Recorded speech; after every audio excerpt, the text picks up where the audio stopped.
In this election, the general public are going to cast their vote based on a number of issues, the NHS, immigration and the economy being chief amongst them.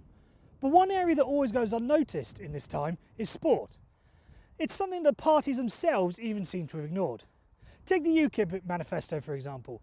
In a document that spans 74 pages, not one single policy about what they have in terms of sport. Now, given how important that sport is in our culture and heritage in this country, I think it's only fair that we give it some recognition. To do this, I'm going to be looking at the three main parties, the Labour, the Conservatives and the Lib Dems, to see exactly what they have in terms of sport. We'll start off with the Labour Party. Now, their main policy going into this is they want to double the amount of physical activity in schools from 1 hour a week to 2 hours a week. But as I found out, doing something like that isn't as simple as it sounds. I spoke to Miss Carly Robinson, Head of Sport at Trentham High School. She explained to me that some schools, such as her own, might have trouble finding an extra hour within a week to give kids PE. I think it solely depends on what the focus of the school is.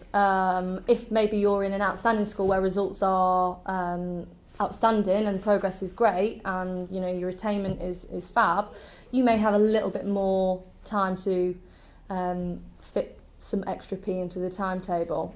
If you're in a requires improvement school, or a school that's struggling, failing in special measures, unfortunately the priority is not PE. The priority would be to include extra lessons for your core subjects. In terms of obviously government initiatives, the focus on the EBAC subjects, core English, math, science, history, geography, it shifts. As I said previously, we are becoming less and less important, unfortunately. Does a school like this have the staff and facilities to accommodate an extra hour a week? Not in PE, we wouldn't, no. We're currently losing a member of our PE department this year, which leaves us 3 full-time members of PE in the whole school. But facility-wise, great. We have a swimming pool, we have a sports hall, tennis courts, all-weather pitch, football pitches, rugby pitch. As you know, we're fully equipped. Now, the Conservatives have gone for a different approach. Rather than keeping kids active in schools, they're trying to drive up participation levels at local clubs. Following on from the success of the 2012 London Olympics and the Commonwealth Games in Glasgow in 2014, they're hoping that these inspirational scenes help drive up participation levels by people in the community. I've come down to Stoke City Athletics Club to get their take on it. How do events such as the London Olympics and the Commonwealth Games help drive up participation levels? I'm not quite sure that they have driven up participation levels as such. We have no real influx of athletes any more than we had on any other year in 2012 or post 2012, to be honest. The sort of things that we have done to try and drive participation up here is to take on athletes at a younger and younger age, hence the very large group of young athletes under 11, that we currently have something like 40 to 80 athletes, but they don't come as a direct consequence of the Olympic Games. I think a lot of the increased numbers depended where you were and whether you'd got lots of facilities. Our facilities didn't change when the Olympics were finished. We had a small intake, but we didn't have a huge surge like some clubs have. But I think most of those were probably in the London areas.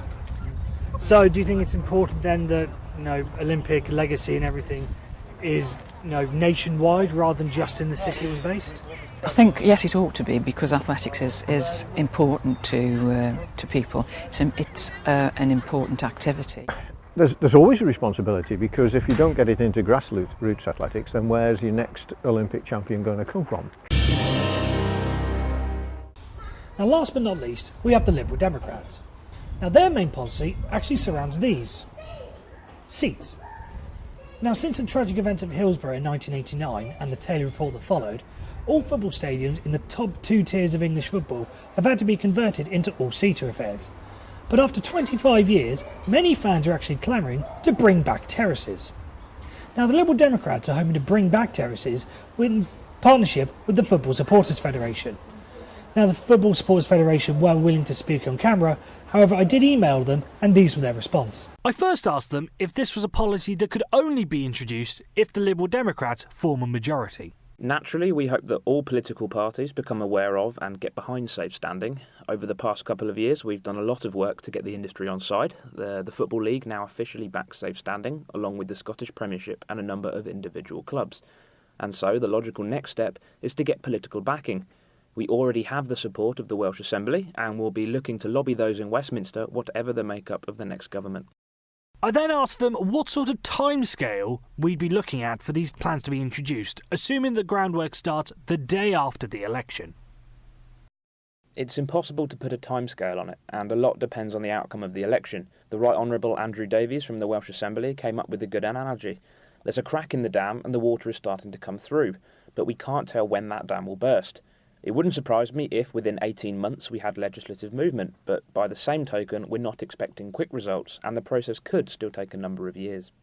I then asked how far down the football pyramid this scheme would be introduced. Would it just be within the Football League or would it go further down as well? Safe standing only affects the Championship and Premier League.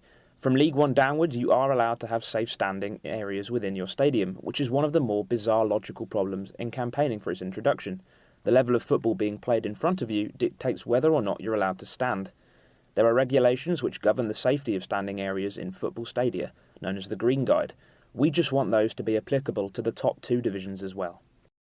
I then asked if the incident at the likes of Hillsborough have become stumbling blocks in the plan to get this implemented, and what objections they were finding along the way. You'll find a number of the arguments we come up against on our Safe Standing Mythbuster page. Hillsborough often comes up as an objection, but that was caused by catastrophic police failures rather than standing itself. We are not doing much proactively while the Hillsborough inquests are underway out of respect, but the work continues behind the scenes. So there you have it, the three main parties and their main policies in terms of sport. Now the question is, come the 7th of May, have they done enough to sway your vote?